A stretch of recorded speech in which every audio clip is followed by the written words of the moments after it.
Okay, so this is the lecture 4.2 of the group theory course. This is the second lecture of chapter 4. Last time we started to discuss in chapter 4 the concept of basis functions of a given irreducible representation. We defined the basis functions and we defined projection operators, and we found the usefulness as basis functions, for instance, in obtaining the matrix representation of a given irreducible representation.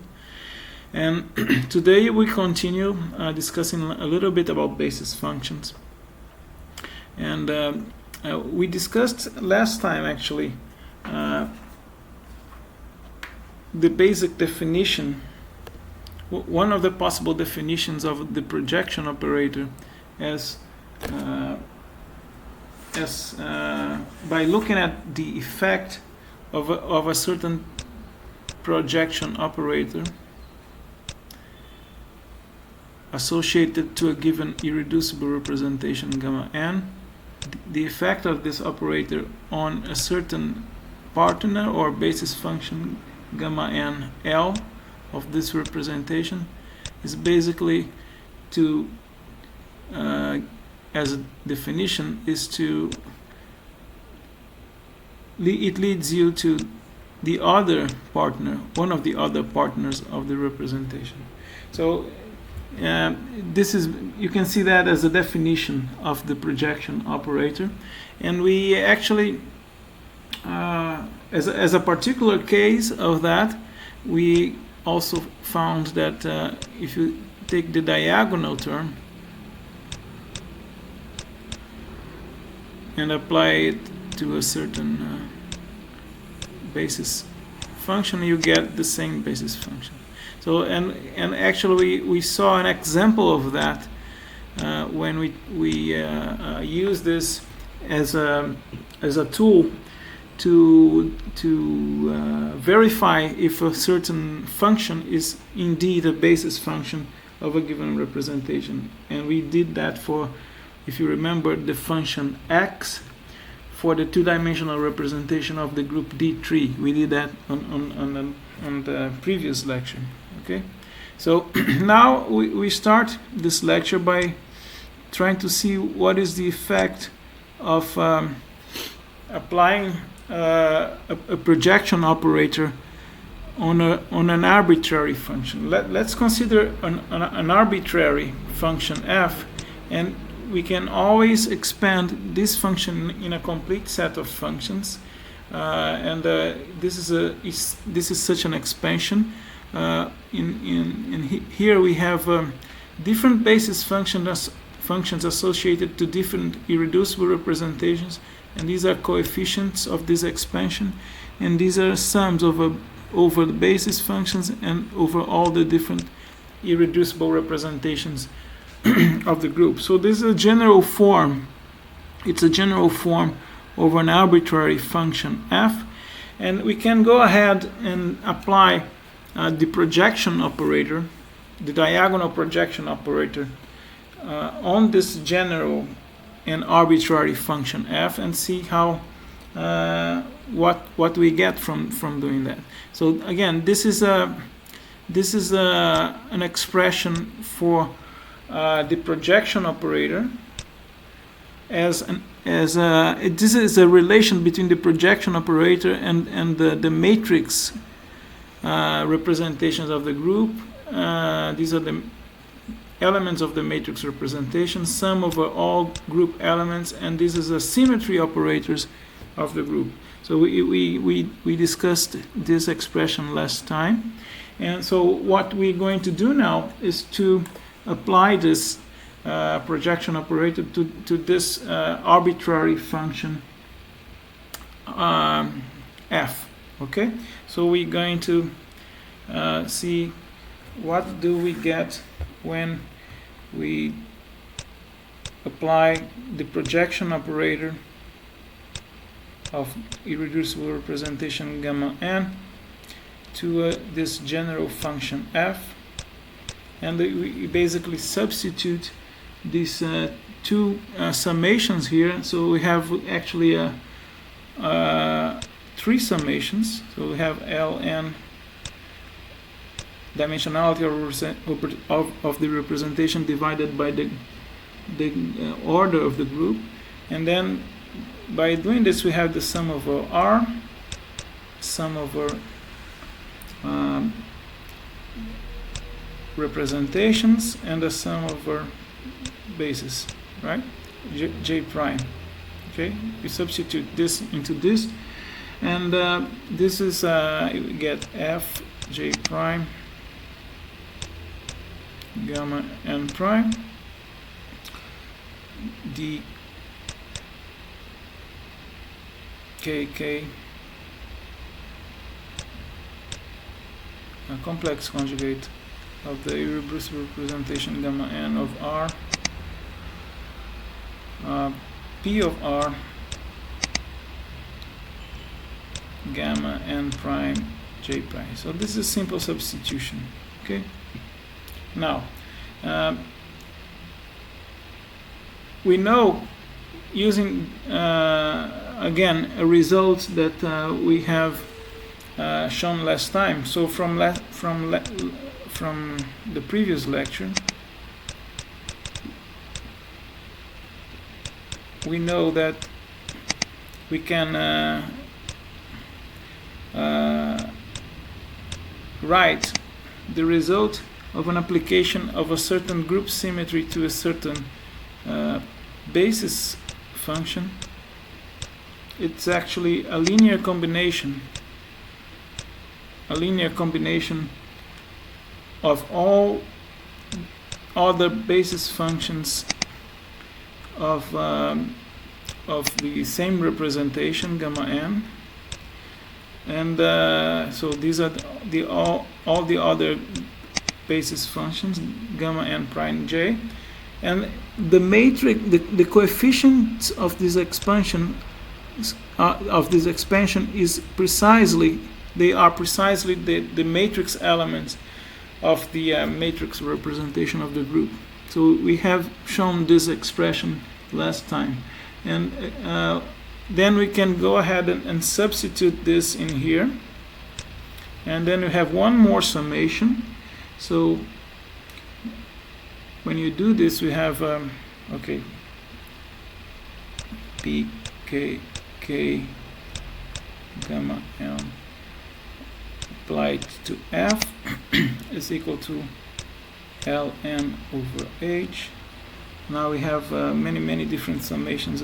Let me switch the order of the summations. I'll do the summation of representations, then the summations over j and j prime.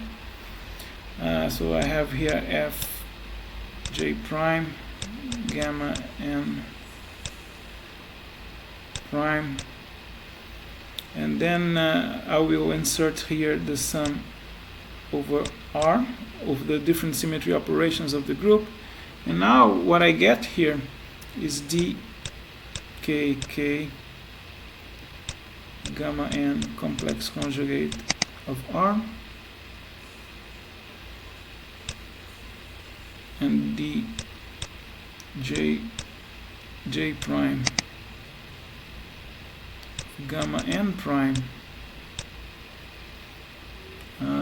of R, and this is the basis function gamma n prime j.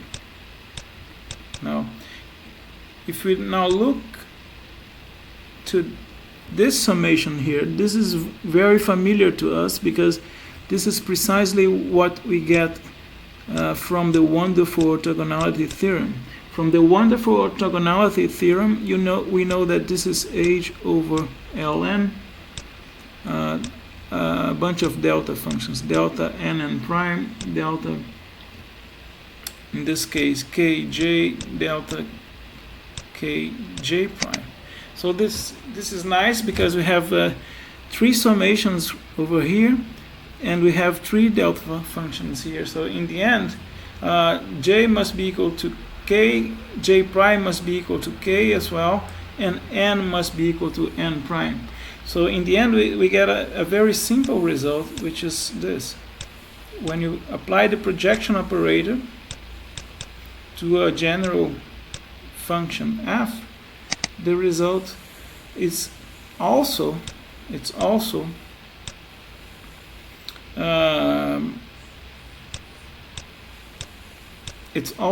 the basis function gamma n of k, right? Related to this the particular matrix element of the projection operator that you use, multiplied by a certain factor. So you probably get, unless you get 0, you will get precisely what you expect. I mean, the basis function that you're looking for, multiplied by a certain factor.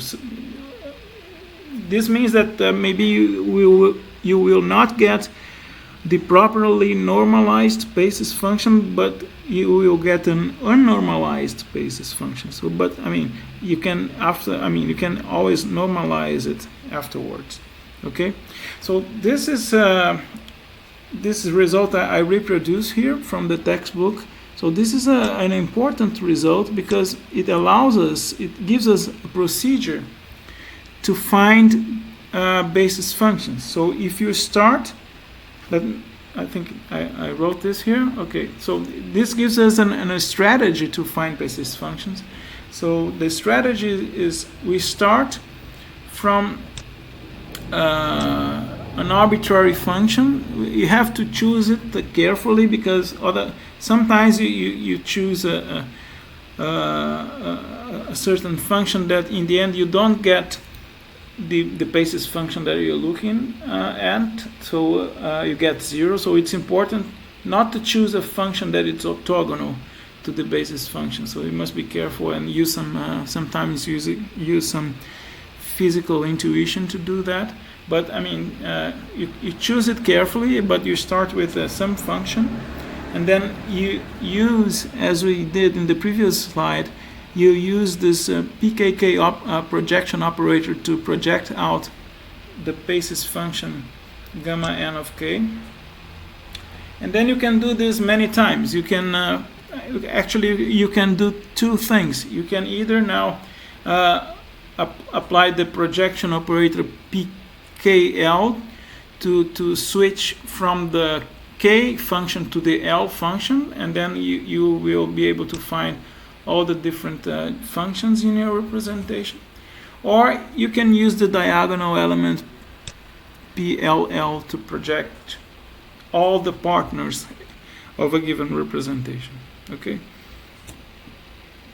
so this is a very powerful way to obtain basis functions. All right, just one more comment about this. So sometimes we don't know the matrix representations of the group. We know only the characters, because I mean, characters are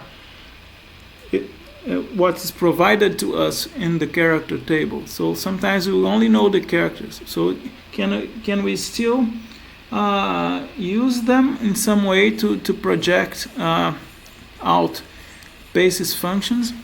Well, let's see if we can do that. We can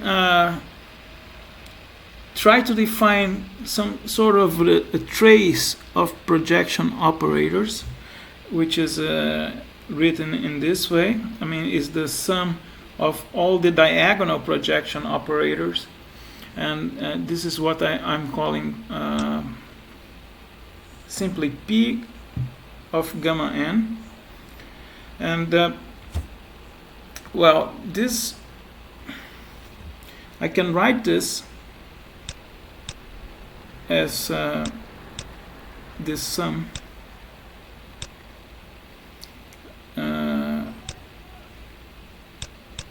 over R, and now I sum over K, right, of all the diagonal elements. And since I can write those as matrix elements, dkk of gamma n of R, complex conjugate of PR. So this is by definition this trace of projection operators. Okay. So, but then you see that you can see right here that this is precisely the character, right? This is the character of the representation. Is the trace of the representation. So, in terms of characters, you can write this as ln over h sum over r of a character of representation gamma n star of r and the projection operator PR. Okay. So this is this new operator P, which is the trace of the P of the projections operators that we have defined before. So what is the effect of this new operator into an arbitrary function f? So if we apply P into an arbitrary function f, it's simply sum over k of pkk applied to f, right? But this we have seen before in the previous slide. It simply projects out the k function, the k partner of the representation multiplied by a certain arbitrary number fk, right? So this is simply sum of k fk of gamma n and gamma nk. So this is the result we get. So what we get is actually a linear combination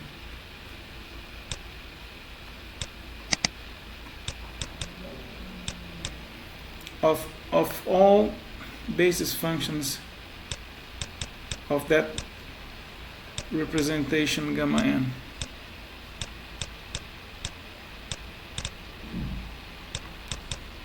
Of gamma n.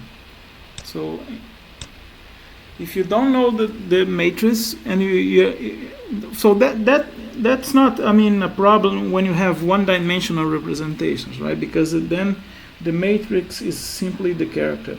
But when you have two-dimensional or larger dimensional representations, if you know only the characters, you won't be able to project out each basis function, but in the end, after you start with an arbitrary function f, you will be able to actually you arrive in a linear combination of all different basis functions of that particular representation. Okay, this is not very useful, but it's important to know this result as well. Okay. So let's go ahead and let's do an example. As I said in the previous lecture, we have shown that the function x was a good basis function for the representation E of the group D3, right? The book sometimes writes E, it's in the character table, but in the text sometimes it calls this representation gamma 2. So let's use this notation as well.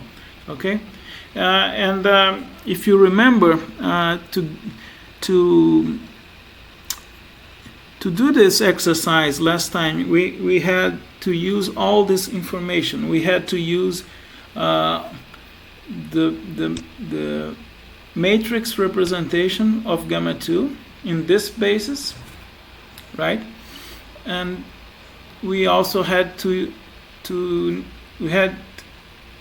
use this result, which is the result of the different symmetry operations on the different functions, in particular on the function x. Okay, and then last time what we did is that we used the diagonal operator P11 of representation gamma 2 applied on x, and we show that this is indeed x. What we want to do now is assume that we know that the first partner is x. Let's see if we can find the second partner. So let's see if we can find, by applying the projection operator P21,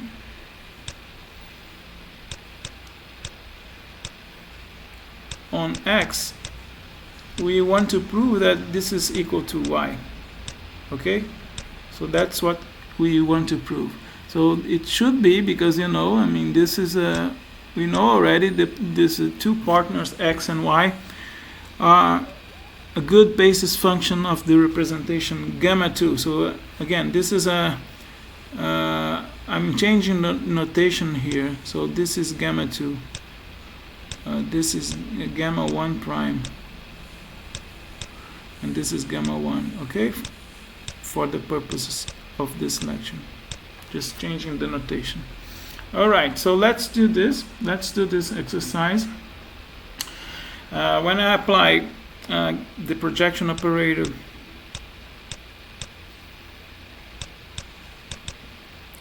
into the function x, as we have seen, it's ln over h, sum over all group elements are.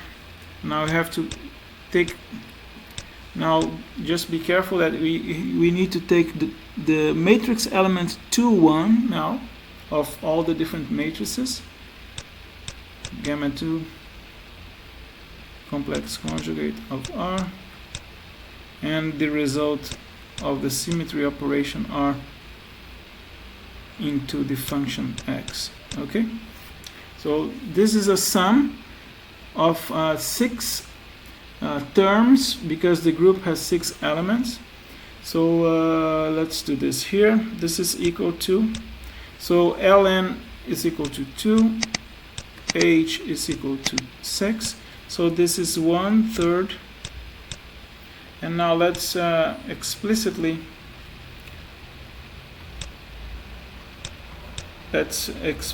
write this sum.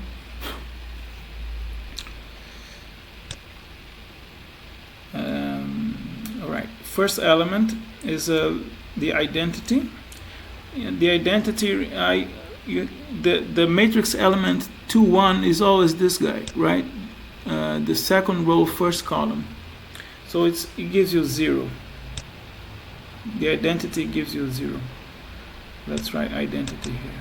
Plus, let's take now the, let's do this in this order. So now the symmetry operation that we call B, then it's minus square root of 3 over 2. So minus root 3 over 2 times the result of this particular operation B into the function x, which is this. This is symmetry operation B, and this is the result of this particular rotation on the function x. So times 1/2 x minus root 3y. Okay, the next one is this, so this is B. Next one is f. F is root 3 over 2. And then here 1/2 minus x plus root 3y. And D. No, sorry. Now it A. A gives you 0, right? This element is 0 plus 0 plus C. C root 3 over 2. 1/2 x plus root 3y. And finally C. So A, B, this is F, this is A, this is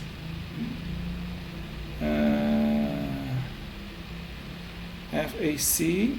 Now for D we have minus root 3 over 2 and then this guy here, 1/2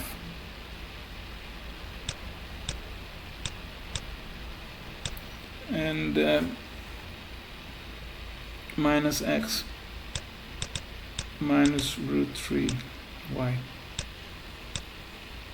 Okay, very good. Okay, so we now do this, collect all the terms, and we get 1/3.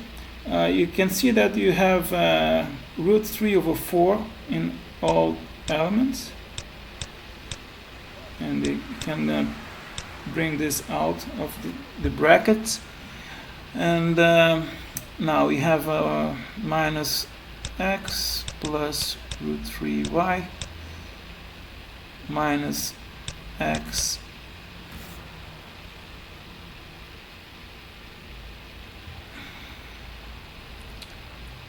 plus root 3y plus x plus root 3y plus x plus root 3y. So we see that the x's, they all cancel out, and in the end you have 4 times root 3 of y, so you can see that the result is simply y. So as expected, we have found the second partner of this particular basis functions of this representation. The partner of x is y. Okay. Okay, this is a nice example. So let's see. Now let's do another example, and now we are moving into more, let's see, applied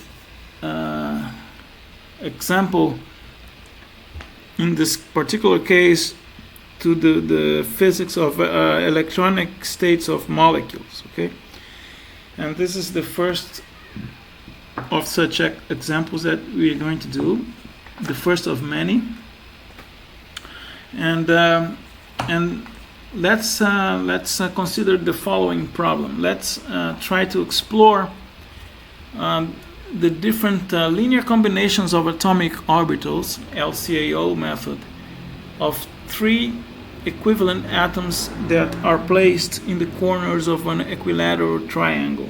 Okay, so consider, again, once again, it's always the same group, it's the same triangle, the group D3.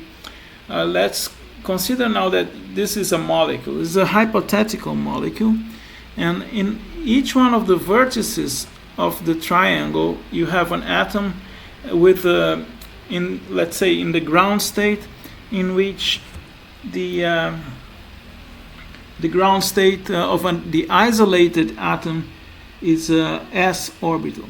Okay, spherically symmetric orbital.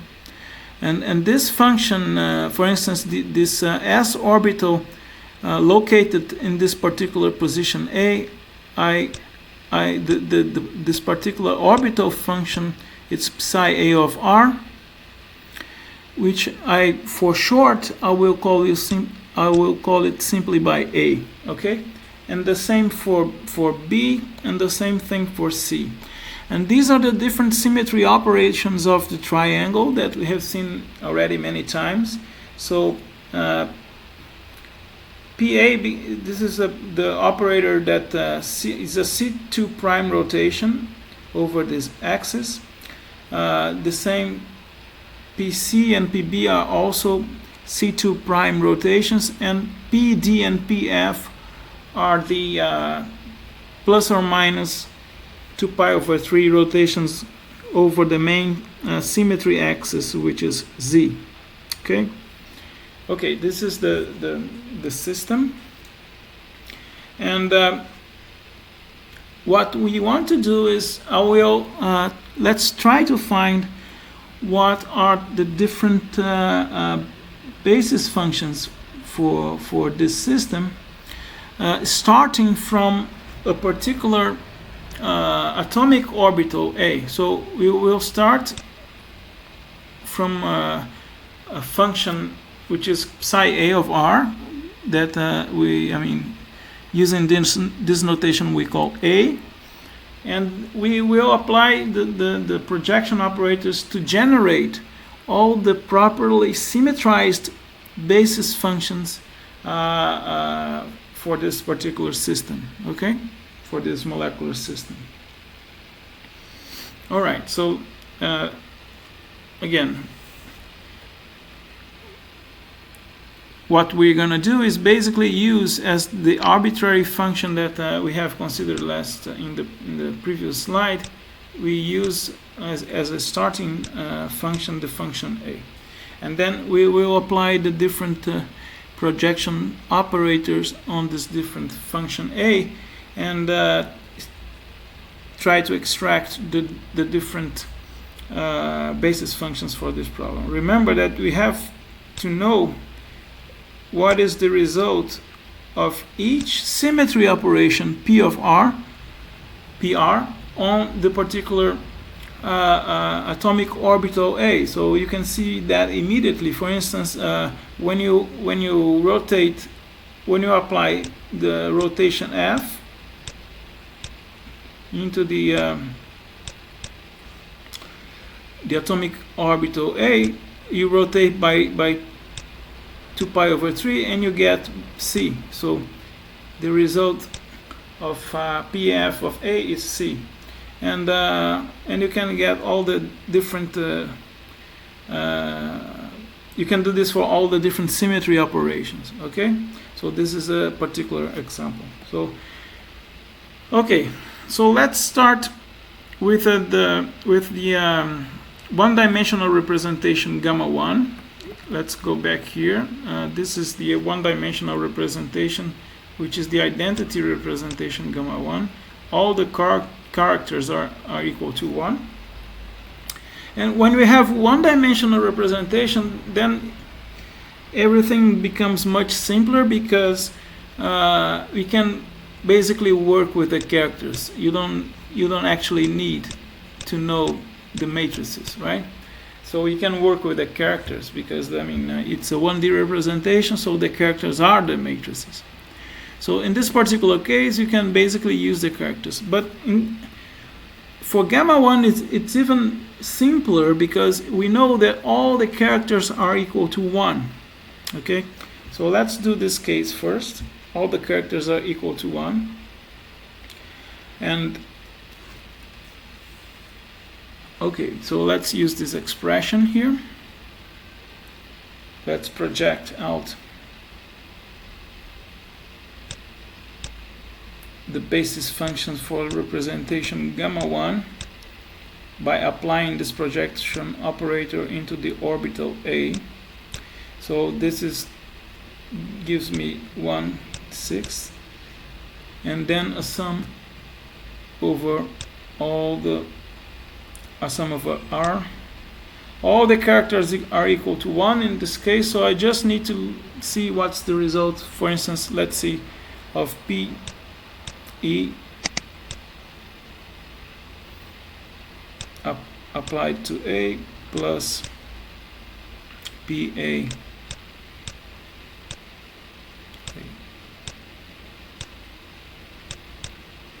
into A plus PB into A plus PC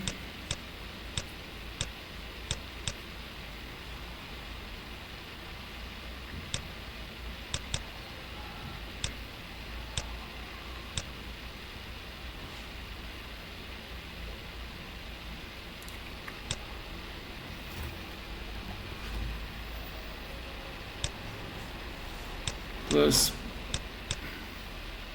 PD plus PF.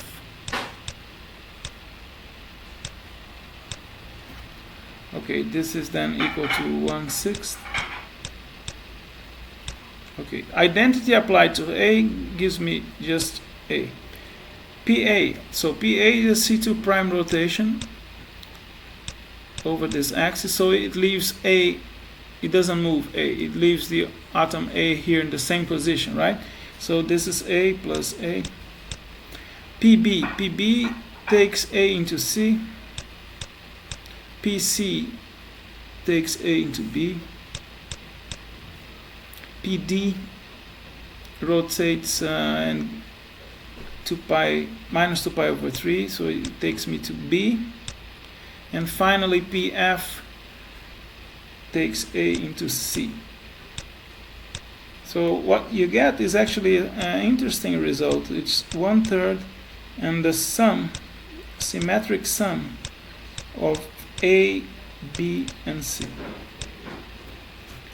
So this is the basis function of the representation gamma 1, the identity representation, when you start with the orbital A. If you would start with B or C, you would get the same result. So this is unique result is actually a result of the operation of the this is actually the basis function of the symmetry of the reducible representation gamma 1. Okay, so now this is an interesting result because in the end we got a highly symmetrical combination of A, B, and C. So for this representation, and this is actually this is always the case when you have the identity representation, in this case gamma 1. The basis for it is always the most symmetric function that you can construct using your subspace.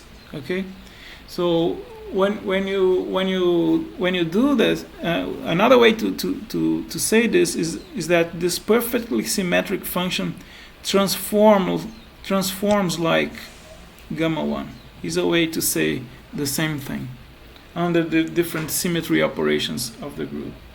For all symmetries operations of the group, this function, this symmetric combination, transforms into itself, and this is a result of the fact that all characters of this representation are equal to 1.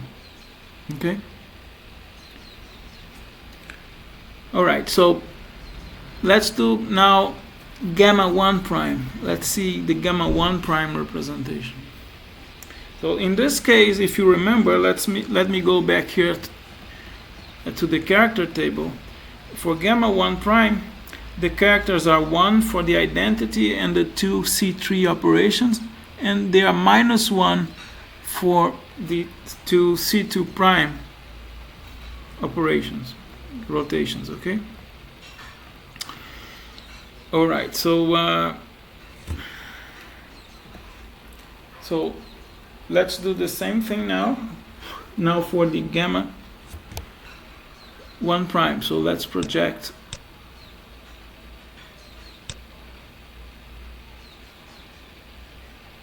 use the projection operator of gamma 1 prime applied to the orbital A. Okay,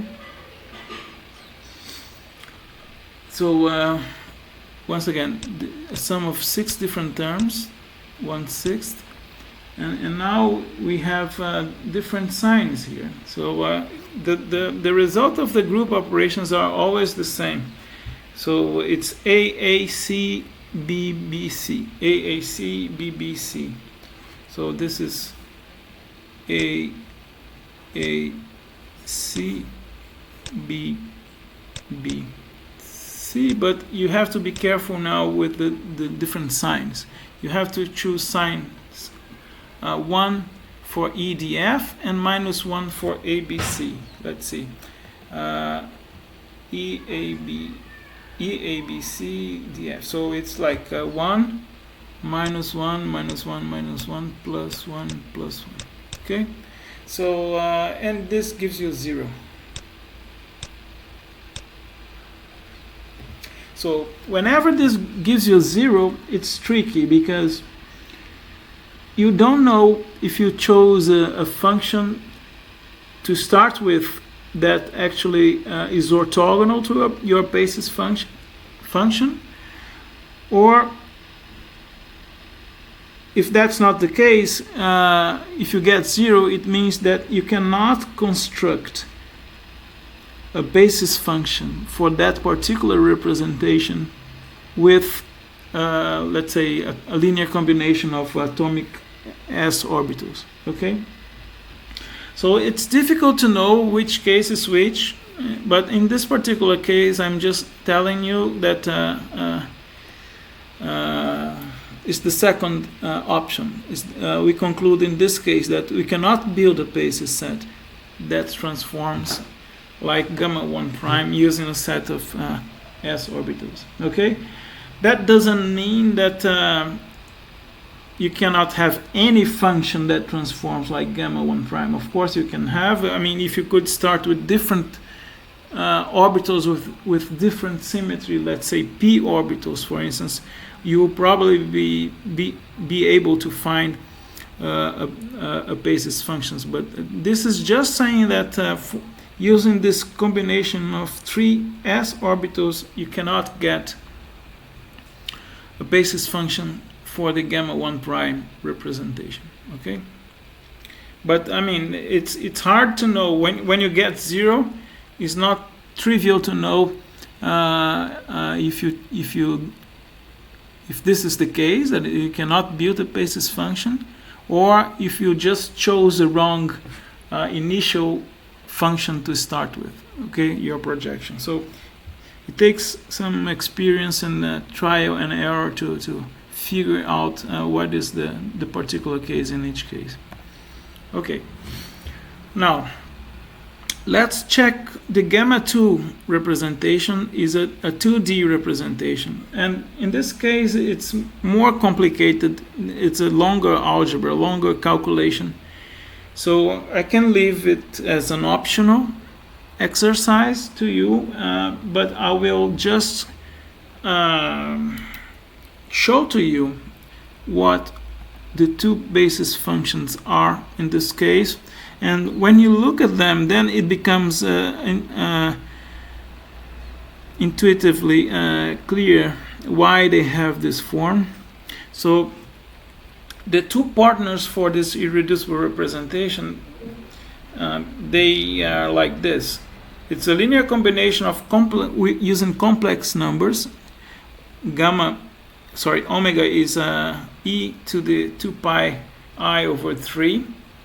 Okay, and in one case, in one partner, you have a plus omega b plus omega square c, and the other partner is a plus omega square b plus omega c. So why this is reasonable? Because this looks like you are going around the triangle in opposite ways, clockwise and counterclockwise, and in each case, when you jump, when you hop from one side to the other, you pick up a phase, e to the 2 pi I over 3. Right? So there is a phase difference between the different atomic orbitals in this linear combination. And this is reminiscent, if you remember in solid state physics, this is reminiscent of a Bloch phase of a Bloch wave function when you jump from one unit cell to another one.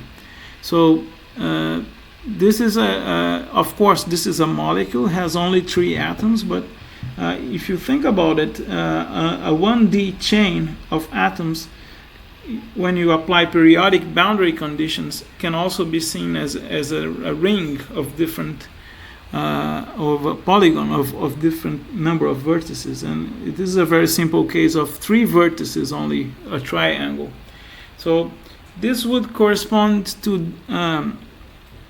different solutions of this molecular state, like going clockwise or counterclockwise with a phase.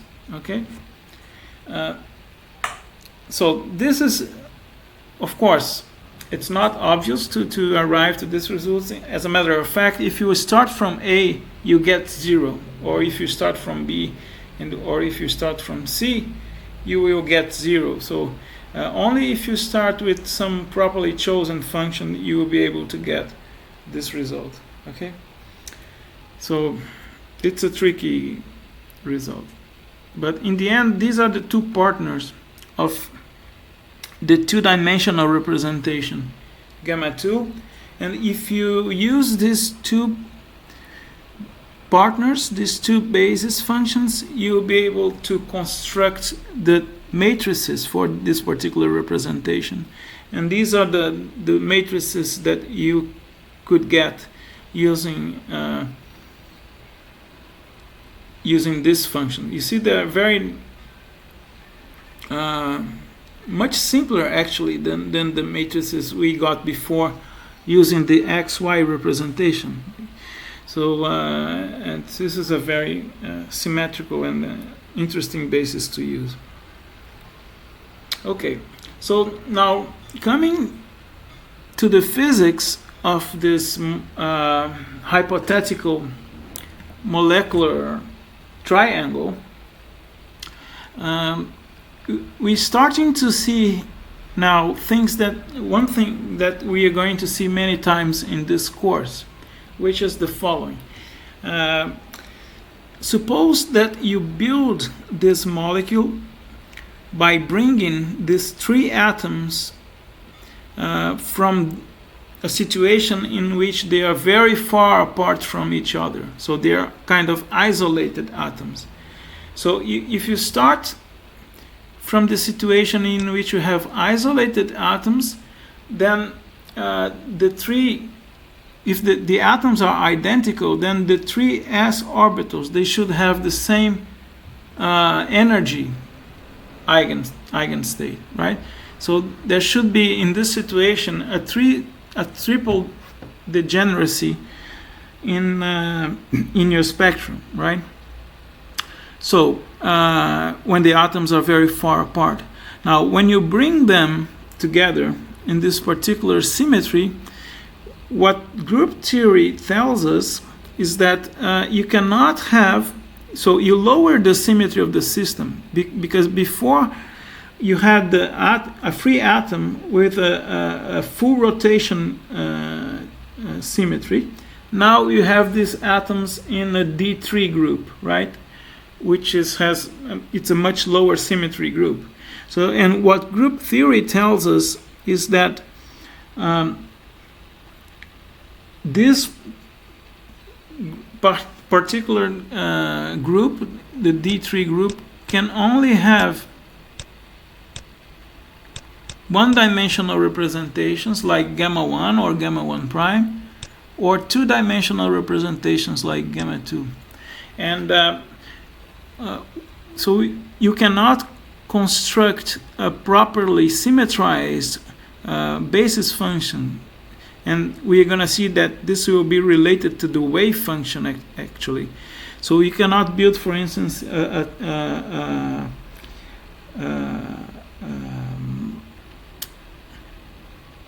you don't have an irreducible representation with dimensionality larger than 2.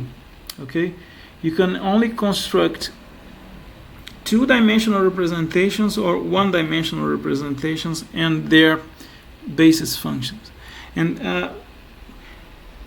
as we're going to see in a minute, this the physical consequence of this fact is that this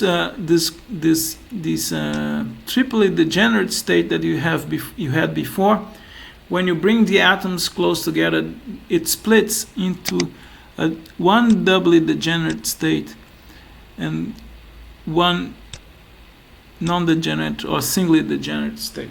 And the wave functions of these two states are precisely this one. The wave function of the singly degenerate state is this symmetric combination of the 3 atomic orbitals, and the two wave functions of the doubly degenerate states are these two different combinations gamma 2 alpha and gamma 2 beta. Okay? So this is a connection that between group theory and quantum mechanics that actually I'm gonna make it a little bit more formal now. This is section 4.7, the application of group theory to quantum mechanics. Okay, so let's see how we can conclude that. All right, so suppose that you have a Hamiltonian H and with eigenfunctions and eigenvalues En, eigenfunctions psi and alpha. Okay, En could be a degenerate eigenstate. So and suppose also that H commutes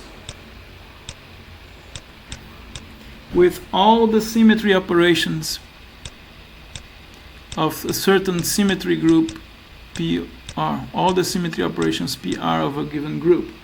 So basically that means that this is also the so-called group of the Schrödinger equation. In the sense, if you have a physical system with a certain set of symmetry operations that are associated to a given group, that means that your Hamiltonian also will be invariant under those symmetry operations. And when that happens, the Hamiltonian commutes with all the symmetry operators of the group.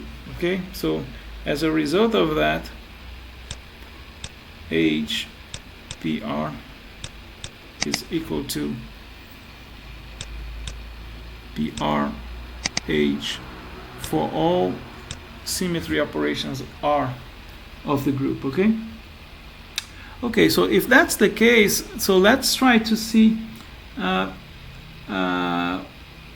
what happens when I apply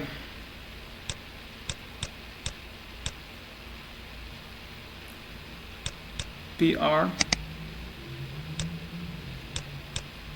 to H psi n. If this is commutes, if this commutes, then this is equal to H PR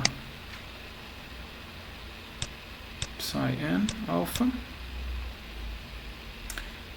But we know that this is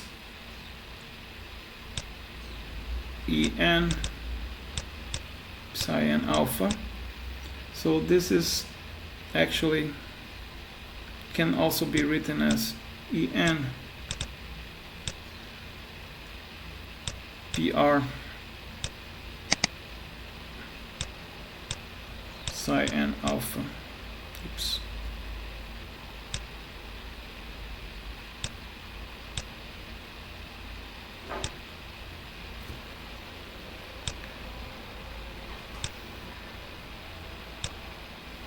So what does that mean? What this equation means? It means that this function PR resulting from the application of the symmetry operation R onto a given eigenstate alpha is also an eigenstate with the same energy, right? Of the Hamiltonian, with the same eigenvalue En. Okay? So when you apply a symmetry operation of the group into a given eigenfunction, you get another function that is also an eigenstate of the Hamiltonian with the same eigenvalue. So when that's the case, you can actually expand or write this new function PR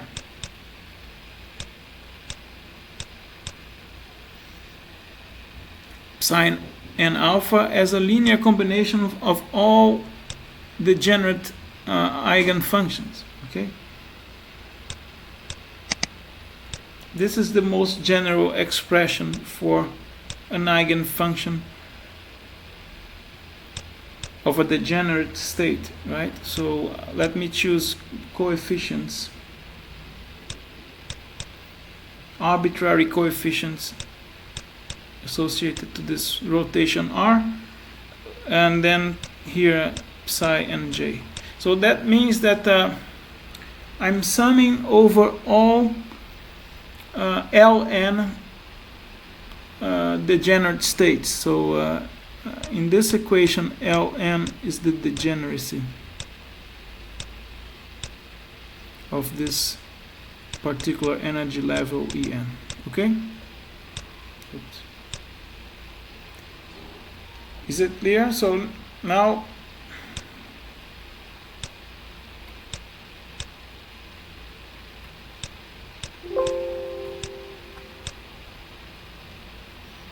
let's move on.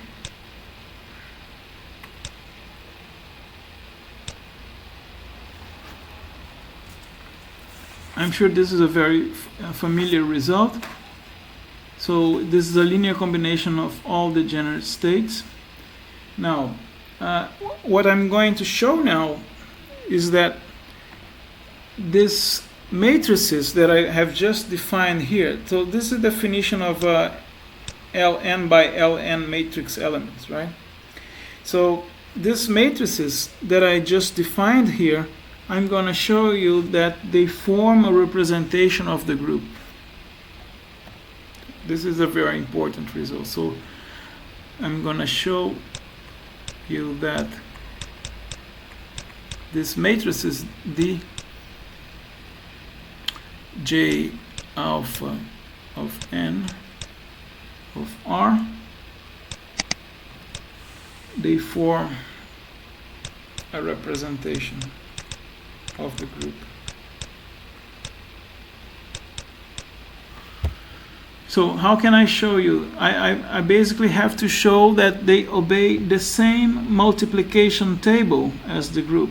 Okay, so if I have a multiplication, a very general multiplication operation of the group, let's say if I have two symmetry operators R and S, this is equal to PR. If this is equal to PR and PS, so this is one particular term in the multiplication table, I have to show that this implies the same relation for two matrices D of R and D of S. If I show you that, then this implies that these matrices D of R, they form a representation of the group. Okay, so let me show you that. So let me now apply. Let's see what's the result of PRS into a certain eigenstate psi and alpha. Using this equation here, this is PR PS psi of N alpha, and using the equation I have in the previous slide, then this is PR, and then this is sum over all the degenerate states with coefficients D J alpha of this representation N, of the level N, of S psi and J. So this is the result I had in the previous slide, and I can do that again. Now I just applied the symmetry operation S. Now I'm going to apply the symmetry operation R.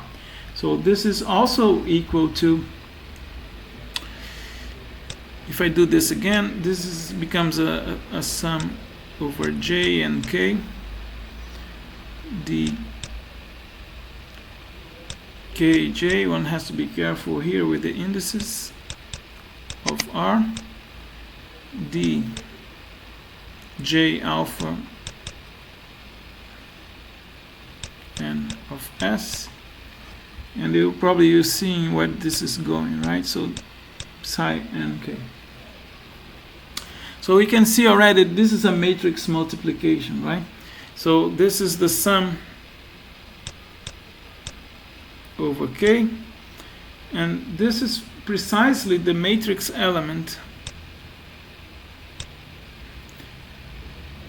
k alpha. This is of the product matrix D n of R D n of S. Okay? Times times psi nk.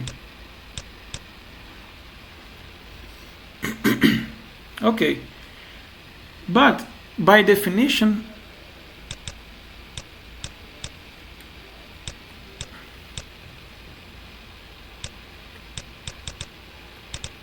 we can have another expression for this.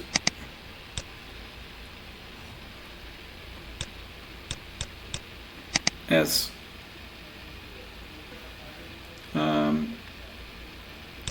matrix elements of the product operation RS, right? This is simply by definition. Psi nk. nk. All right. So if you compare these two equations, you can see immediately that indeed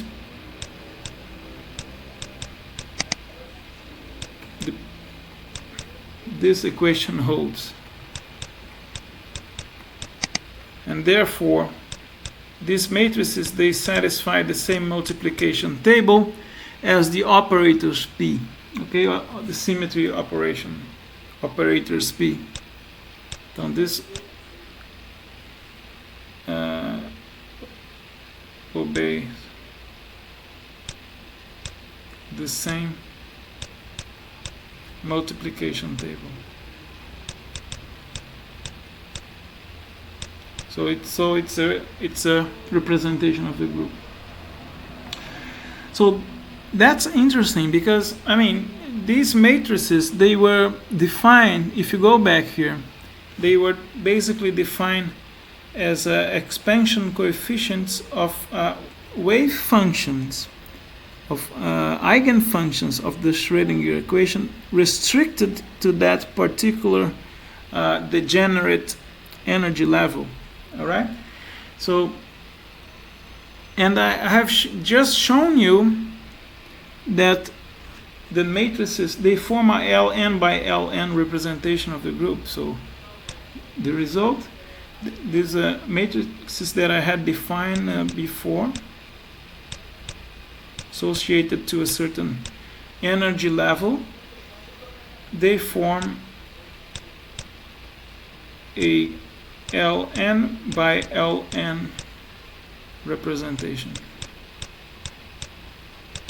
of the group, in which Ln is the degeneracy, of the that particular level. Now, so if I compare now this equation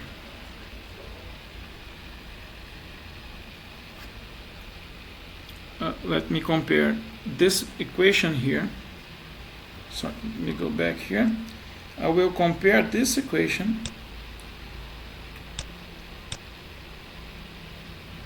the effect of the application of PR into a particular eigenstate. I will compare it with equation 4.1 in our textbook, which I have reproduced here in the beginning of this lecture. It's basically this equation.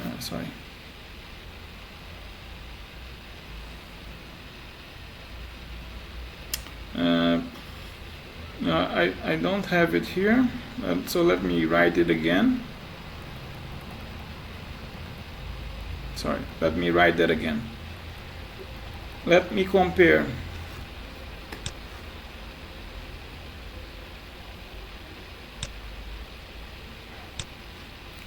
equation that I call 1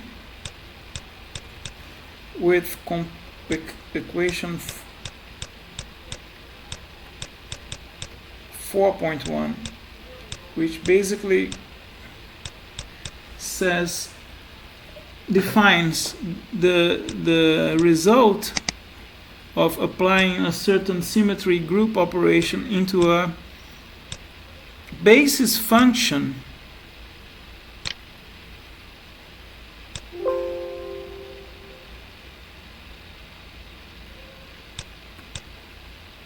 sorry.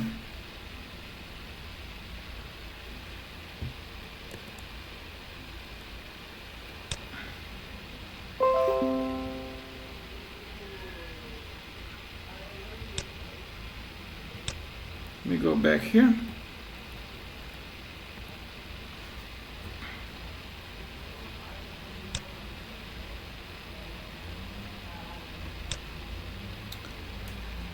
Okay. So the equation 4.1 is the result of applying a certain symmetry operation of the group into a basis function of a particular irreducible representation, and it was like this. You get a linear combination